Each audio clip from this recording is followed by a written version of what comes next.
البروفيسور طيب بودربالة أستاذ جامعي وناقد أكاديمي جزائري، برع في تخصصات أدبية عديدة وخاض مسيرة علمية حافلة.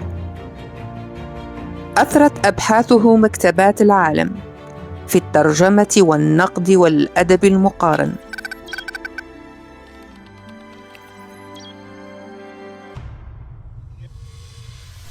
سيرة عميد الأدب المقارن المتمرس في النقد والترجمة. مسيرة ملحمية، مغامرة راية على المستوى الجهوي، على المستوى الإقليمي، على المستوى المحلي، وعلى المستوى العالمي.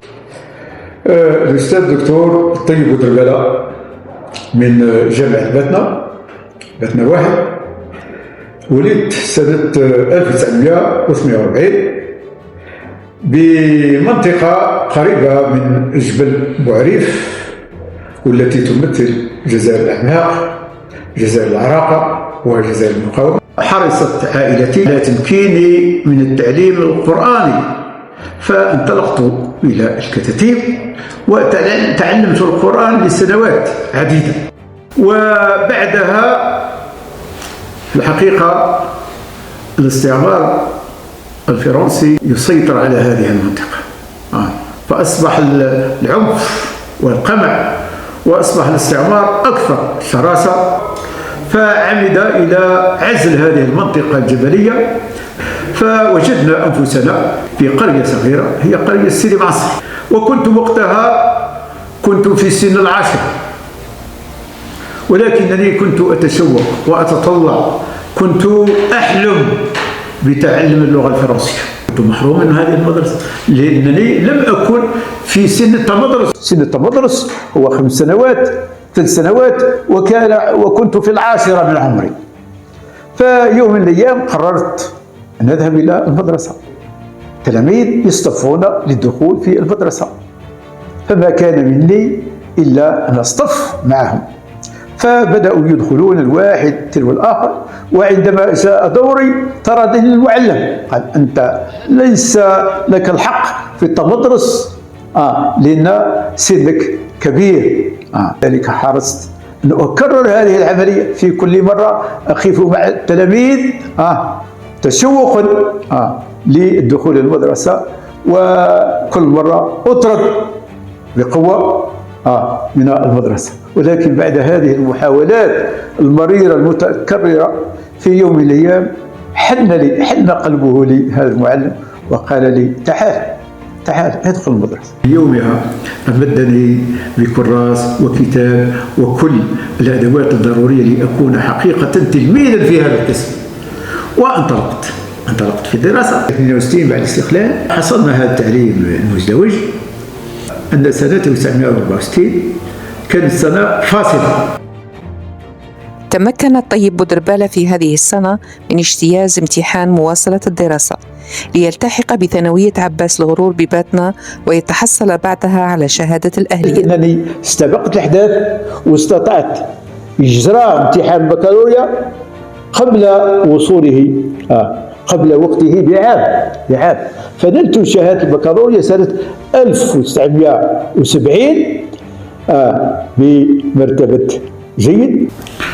إذن سنة 1970 ذهبت إلى قسنطينة ودرست 3 سنوات، وهي جامعة جديدة فتية. ومن حظي أنني درست اختصاصين متكاملين.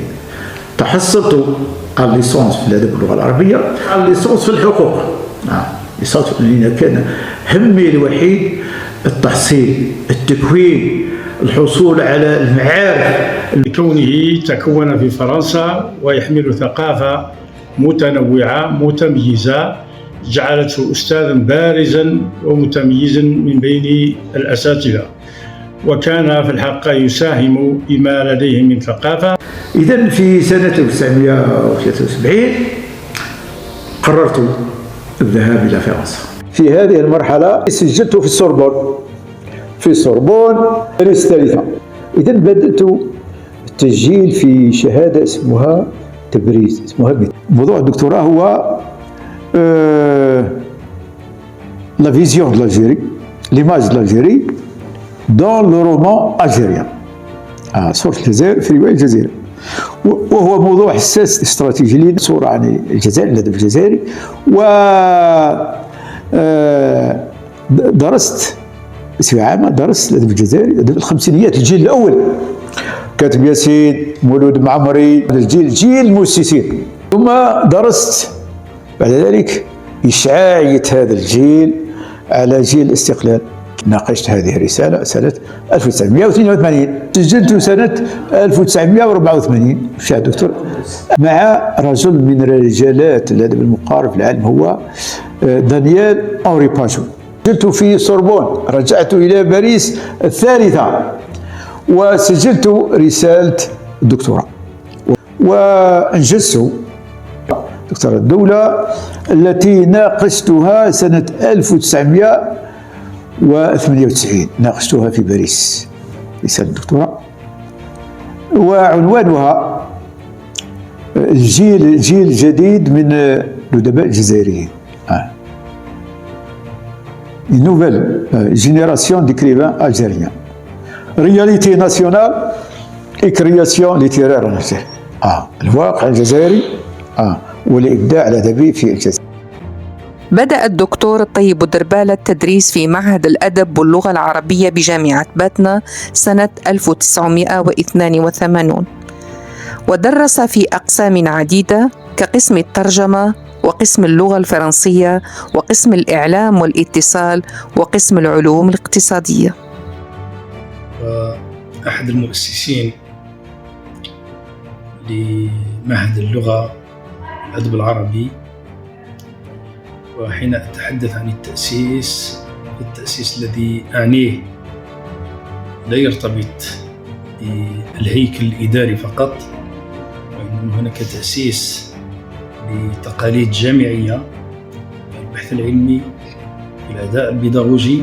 ساهم الدكتور الطيب بودربالة في تأطير وتكوين طلبة الماجستير والدكتوراه في العديد من الجامعات الجزائرية كجامعة قسنطينة، وجامعة بسكرة، جامعة سطيف، وجامعة تبسة، وجامعة الواد. تولى الدكتور الطيب بودربالة رئاسة اللجنة العلمية لقسم الأدب جامعة باتنا من سنة 2006 إلى 2009، كما كان عضواً في اللجنة الوزارية الخاصة بالتدريس الجامعي، وعضواً في اللجنة البيداغوجية الوطنية الخاصة بأقسام اللغة العربية.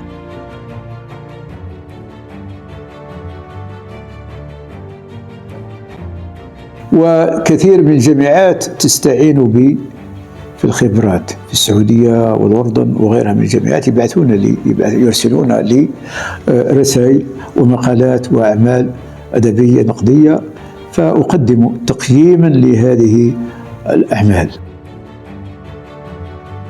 أشرف الدكتور طيب بودربالة على ما يزيد عن 70 أطروحة دكتوراه، وعلى ما يزيد عن 50 رسالة ماجستير في الأدب العربي.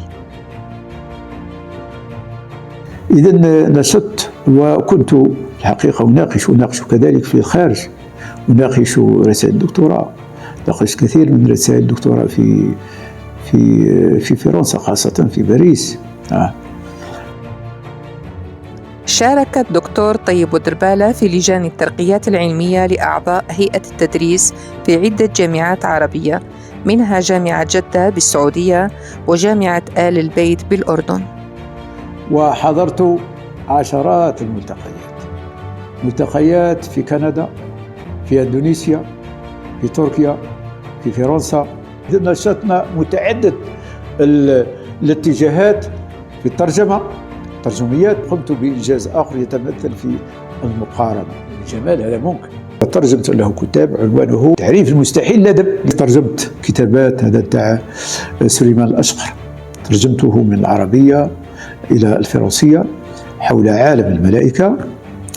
وأنجزنا كتابات مع مجموعة في إطار مشاريع بحث حول التفكيكية. هنا هذا كتاب جماعي حول أهمية الترجمة وشروط إحياء، فيه يتضمن مقال حول ترجمة الرواية الجزائرية، إذن هناك مثلا هذا كتاب كتبته عن الهوية والغيرية في الكتابة الجزائرية والعربية، هذا نشر في الغرب، نشر في الغرب. هذا كتاب جماعي كتبناه عن ألبير كامي، حضور ألبير كامي، تلقي ألبير في الأدب الجزائري. مثلا هذه الهويات الجماعية في عالم الفرنكوفونية، هذا نشرناه كذلك في فرنسا. هناك كثير من الكتابات. الحقيقة كرمت في كثير من الجامعات، كرمنا في الأردن، كرمنا في تركيا، كرمنا في إندونيسيا، كرمنا في مصر، كرمنا في فرنسا، في كثير من الجامعات. وجهت الدعوة لي من جامعة تيبازا، من جامعة المسيلة، كرمت في خنشة السنة الماضية، في الواد سوف، كرمت في ورقلة، في الصيف كنت كريم. إذن كرمت في عدة جامعات. أحيانا يكون التكريم خاص بي، معنى ذلك أن الاحتفالية تكون موجهة وخاصة بي، وأحيانا في إطار ملتقى. أنا أعتز لأن أثمن وأقدر الوفاء. وهذه السيرة ذاتي جديرة بأن تكتب. لماذا؟ لأن عندما أكتبها فإنني أخلد جانبا مضيئا مشرقا من حياة الجزائر، من حياة أجيال من الأدباء والمثقفين والإطارات الجزائرية. عندما أكتبها في الحقيقة أسلط الأضواء على التاريخ الجزائري، هذا التاريخ المتميز الثري